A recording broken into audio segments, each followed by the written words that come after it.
সেই সময়টা বেশি বাকি না, সেই সময়টা বেশি দূরে না। এমন একটা সময় আসবে মানুষ কাপড় পরার পর উলঙ্গ থাকবে। এমন একটা সময় আসবে, সেই সময়টা হচ্ছে বেশি দূরে না। একদম নারী বের হবে কেমতে লাগে, নারীরা কাপড় পরার পর উলঙ্গ থাকবে। আল্লাহ রাব্বুল আলামিন কোরআনে বলে দিয়েছেন, ওয়াকারনা ফি বুয়ুতিকুন্না ওয়ালা তাবাররাজনা তাবাররুজাল জাহিলিয়াতিল উলা। হে মহিলারা, তোমরা কি অবলম্বন করো সেই পথ, যে পথ জাহিলি যুগের ছিল, জাহিলা যুগের মেয়েদের মতো তোমরা সাটমোটো কাপড় পরো এবং তাদের মতো তাবাররুজের মতো আবৃত হয়ে যাও। কিন্তু আমাদের সমাজে দেখবেন একজন মহিলারা আছে কাপড় পরার পর আল্লাহ রাসূল বলে দিয়েছেন সেই সময়টা বেশি বাকি না। সেই সময়টা মহিলাদের আনাগোনা বেড়ে যাবে। শুধু আনাগোনা না, পর্দার তাবাররুজ কমে যাবে। তাবাররুজ একবারই থাকবে না মহিলাদের ক্ষেত্রে। আসেনি আমাদের সমাজে এগুলা খুবই কম। বর্তমান সময় দিনদারিত্বের হার খুবই কম। আপনি যান যে একটা করে 5 জন মহিলা থাকে, দেখবেন 5 জন মহিলার মধ্যে 6 জন মহিলাই বেনামাজি, পর্দা নাই। বর্তমানে সোশ্যাল মিডিয়া ঘাটাঘাটি করলে আপনি দেখতে পারবেন যে মহিলাদের সংখ্যা এরকম হয়ে আছে, পর্দার কোনো হালতি নাই, পর্দাবদ্ধি নাই।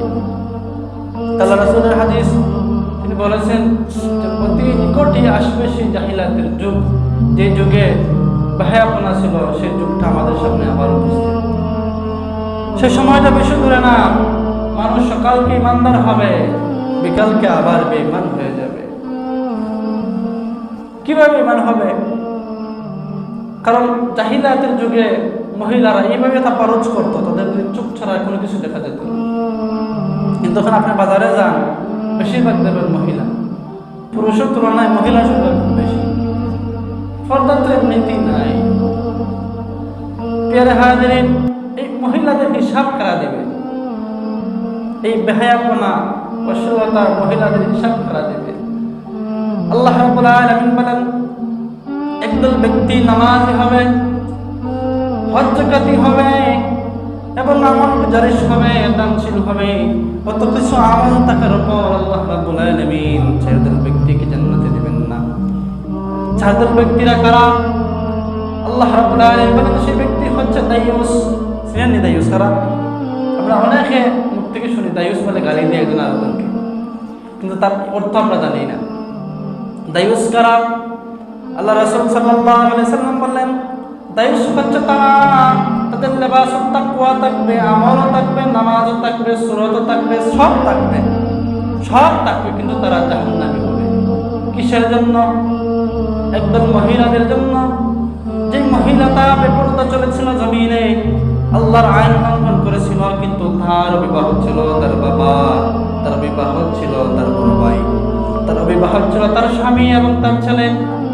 আল্লাহ রাব্বুল আলামিন 4 দল মহিলার জন্য 4 দল মানুষ দাঁড় করাবেন। 4 দল মানুষ, তার মধ্যে প্রথম হচ্ছে আল্লাহ রাব্বুল আলামিন জিজ্ঞেস করবেন বাবাকে, তোমার মেয়েটা কেন পর্দাশীল ছিল না? তুমি কোনো দিনদারিত্ব শিখাও না। বাবাকে জিজ্ঞেস করার পর জিজ্ঞাসা হবে তার বড় ভাইকে, জিজ্ঞেস করানোর পর জিজ্ঞাসা হবে তার স্বামী কি, স্বামীকে জিজ্ঞেস করানোর পর জিজ্ঞাসা হবে তার বড় ছেলেকে। 4 দল মানুষকে আল্লাহ রাব্বুল আলামিন দায়ুসের উপাধি দিবেন যদি তারা তাদের সন্তান, স্ত্রী, বোনদেরকে তারা তাবাররুজ না করায়, পর্দা না করায় এবং হাকিকতের ভিতরে না দেখে। আল্লাহ রাব্বুল আলামিন দায়ুস বলে কাল কিয়ামতের দিন তাদেরকে জাহান্নামে দিবেন এবং দুনিয়া থেকে কবর পর্যন্ত দায়ুস হিসাবে এসে মরবে, দায়ুস হিসাবে ইন্তেকাল করবে, দায়ুস হিসাবে কবরও থাকবে। প্রিয় হাজিরিন, এই 4 দলের মধ্যে এরাই হচ্ছে দায়ুস। আমরা অনেক সময় গালি দিই দায়ুস বলে, কিন্তু আমরা দায়ুসের অর্থ জানি না।